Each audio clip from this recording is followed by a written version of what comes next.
Welcome back. Again, I'm assuming that if you're watching this video, then you've watched the video entitled Tales of Mere Existence. If you've not done so, then please stop this video and return to that video now. So let's talk about this character. Have you ever acted like him? Have you ever sat down to get your stuff done or do something important only to get distracted by every little thing? Sure, we all have.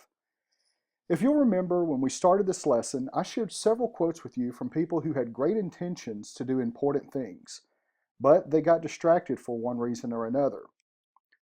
When we're surrounded by too many distractions, it's very easy for us to get off course from our goals and dreams, and our purposeful actions suffer.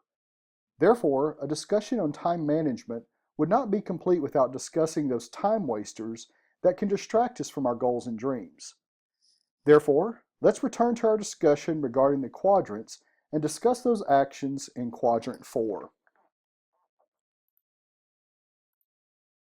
When we discuss actions in Quadrant 4, we are referring to actions that are not important and not urgent. Furthermore, these actions can waste valuable time. So what do we mean when we say Quadrant 4 or time waster activities? Simply put, these are those activities we use that distract us from the task at hand. They may include playing on social media sites like Snapchat, Facebook, or Twitter, texting friends, watching TV, playing video games, or anything else that is not a purposeful action. However, it's important to point out that these actions aren't good or bad, but these actions don't help us achieve our goals and dreams. Therefore, we should only use these actions as rewards when we have taken care of the important actions in Quadrants 1 and 2. Let me stress that no one is perfect. We're all guilty of wasting valuable time. In fact, I believe that sometimes it's important to stop working and take breaks. If you're studying or working on a major assignment, I believe it's crucial to walk away from it ever so often. After all, when you get tired, you're not going to do your best work. So it's possible to use mindless or fun activities like those in Quadrant 4 to relax you, and that will help renew your motivation to succeed. However, like anything else, too much of a good thing can become a bad thing. So make sure you use Quadrant 4 activities sparingly, or these activities could hijack you away from your goals and dreams, and again, having you repeating victim behaviors. So how do Quadrant 4 actions affect college students? This has been a topic widely studied by higher education professionals. In fact, a higher education student study in 1961 discovered that on average, students studied 25 hours per week. 20 years later, in 1981, the same research discovered study time had decreased to 20 hours per week. By 2003, the average had dropped to 13 hours. So, what do you think that number is now? But before you answer that question, remember there have been a lot of changes since 2003.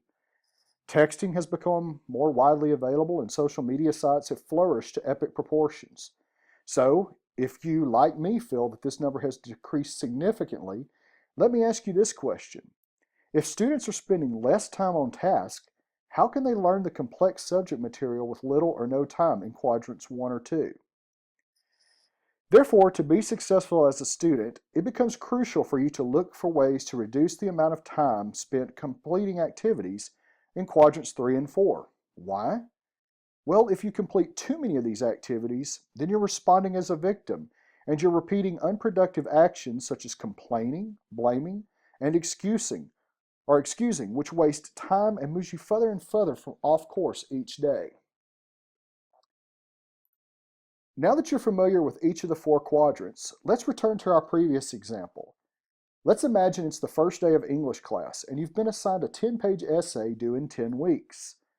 So let's see how such a process would look if you operated in each of the 4 quadrants.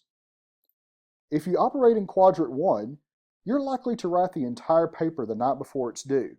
Sure, you'd complete the assignment, but would you be doing your best work? However, let's say you operate in Quadrant 2. Therefore, when you receive the assignment, you might create a 10-week plan to complete the essay step by step. By doing a little at a time, you've given yourself an opportunity to do your best work without the fear of a looming deadline. However, let's say you choose to act as a victim and let others or things distract you from your goals and dreams. So you decide to operate in quadrant 3 and let your friends talk you into going out for pizza instead of proofreading or even writing your paper. Finally, let's say you haven't learned how to handle all of those time-wasting distractions in your life and you choose to procrastinate. Then you operate in quadrant 4 and maybe you spend all night playing video games and you never write or revise your essay. So, which quadrant offers the best option for you to get your assignment done? Which quadrant allows you enough time to do your best work? Now that you understand that making deliberate, purposeful actions is necessary to success in college and in life, you may be asking what's the next step? Simply put, in regards to our actions, here are the takeaways for this lesson. First, do everything you can to operate in quadrant 2. Spend a little time each day creating a plan to address the big rock demands. Secondly, realize saying no is sometimes necessary. Remember, only you can determine what is important and urgent in your life. So, when someone or something conflicts with what you value as important or urgent, you may need to walk away from it. Third, avoid procrastination. Only use quadrant 4 activities for a job well done. Finally, realize that time management is working with a plan, not racing against the clock. After all, no one can actually manage time. Since you started watching this lesson until now, the clock kept ticking. You couldn't stop time, and neither could I. However, what we do need to realize in regards to time management is that we can manage ourselves. More specifically, we can manage the choices we make within the limited time we have each day. So, make the best of it. That concludes the information for this section. See you next time.